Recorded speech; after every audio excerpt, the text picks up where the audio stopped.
Aloha Jivas, welcome to another day of reading Bhagavad Gita as it is by A.C. Bhaktivedanta Swami Prabhupad. We are about to finish chapter 2, Contents of the Gita Summarized. And the last two verses, starting with text 71. And let's get into it. Vihaya kamanyaha sarvan pumamscharati nishprihaha nirmamo nirahankaraha sa shantim adhigacchati. A person who has given up all desires for sense gratification, who lives free from desires, who has given up all sense of proprietorship, and is devoid of false ego, he alone can attain peace. Purport: to become desireless means not to desire anything for sense gratification. In other words, desire for becoming Krishna conscious is actually desirelessness.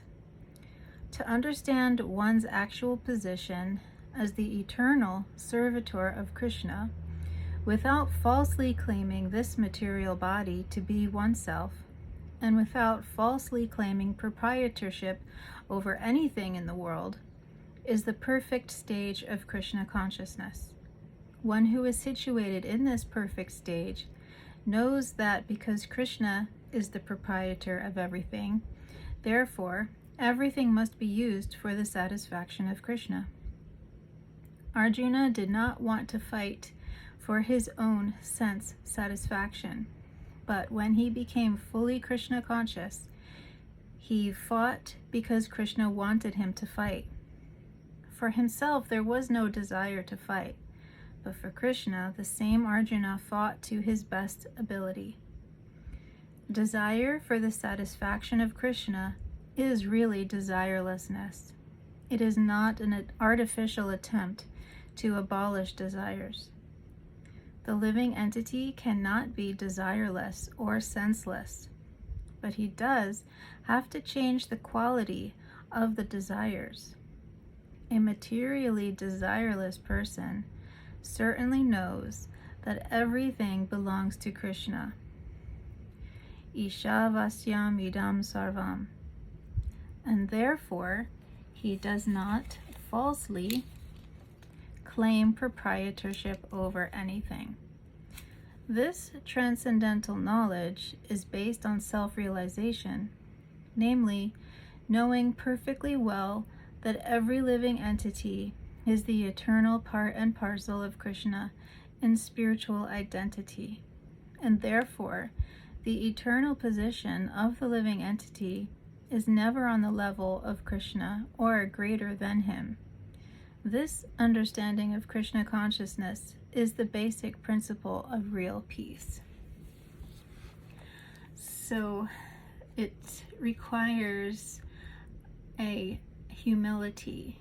Humility is a very good quality to have, knowing that, Prabhupada uses the word proprietorship, but, meaning ownership, like, this is my car, this is my house, this is my child even.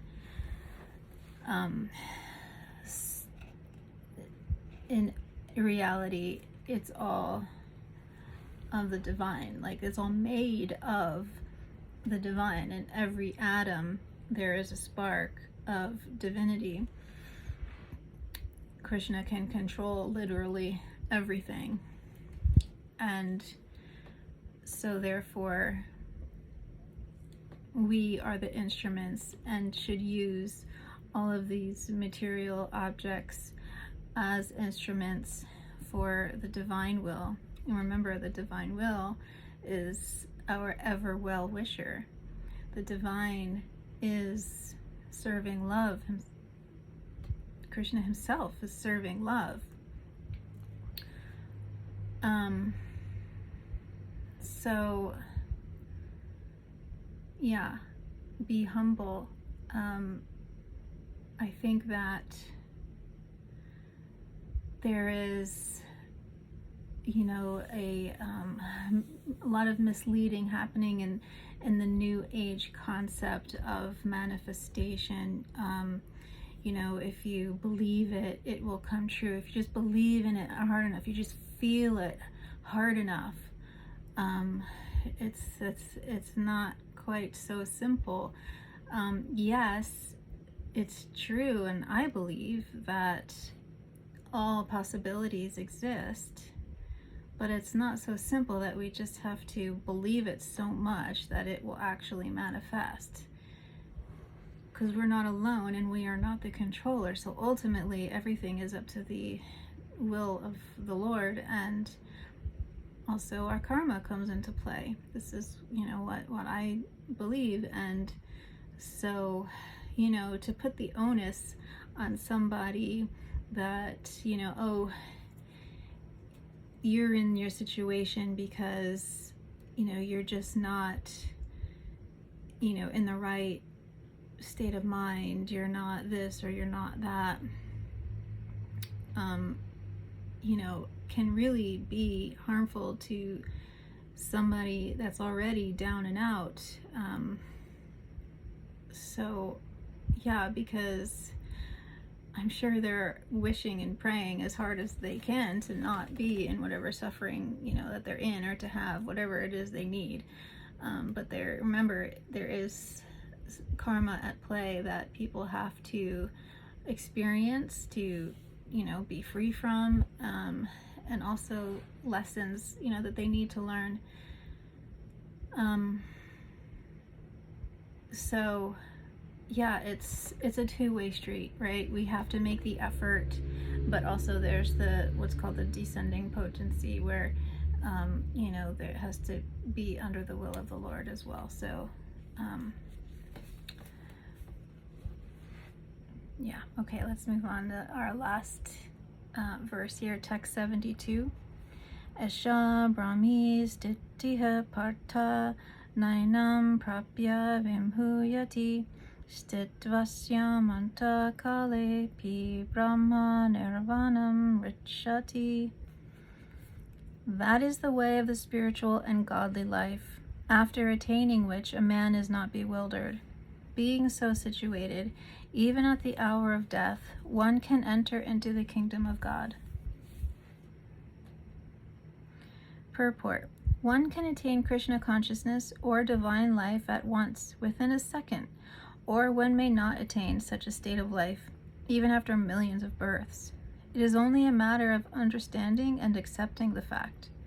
Katvanga Maharaj attained this state of life just a few minutes before his death by surrendering unto Krishna.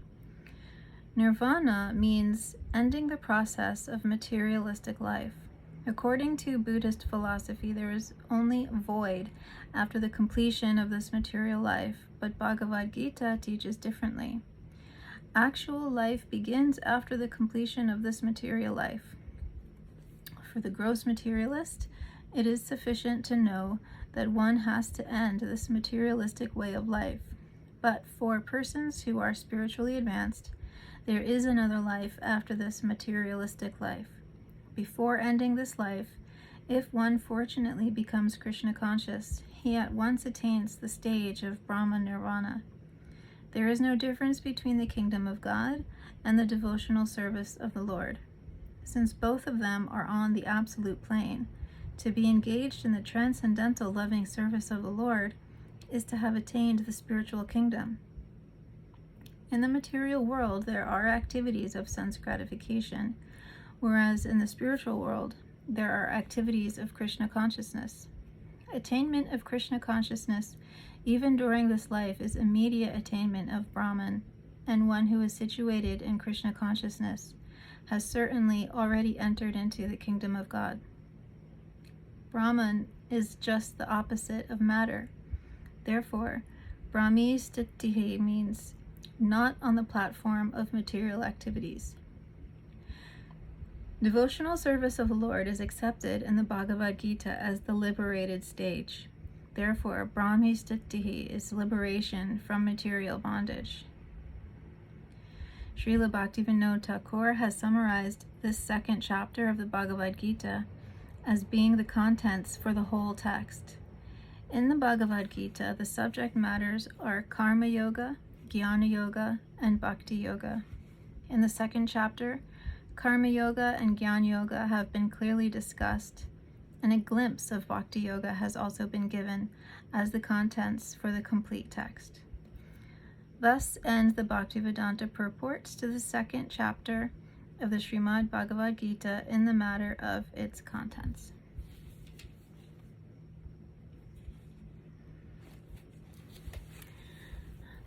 So I'll finish there. I hope you are enjoying these readings. If so, give me a like. I like to know that I'm not just doing this for my own sake, but that others are actually watching and hopefully getting some benefit as well. So I hope you all have an awesome day, and I'll see you next time. Hare Krishna.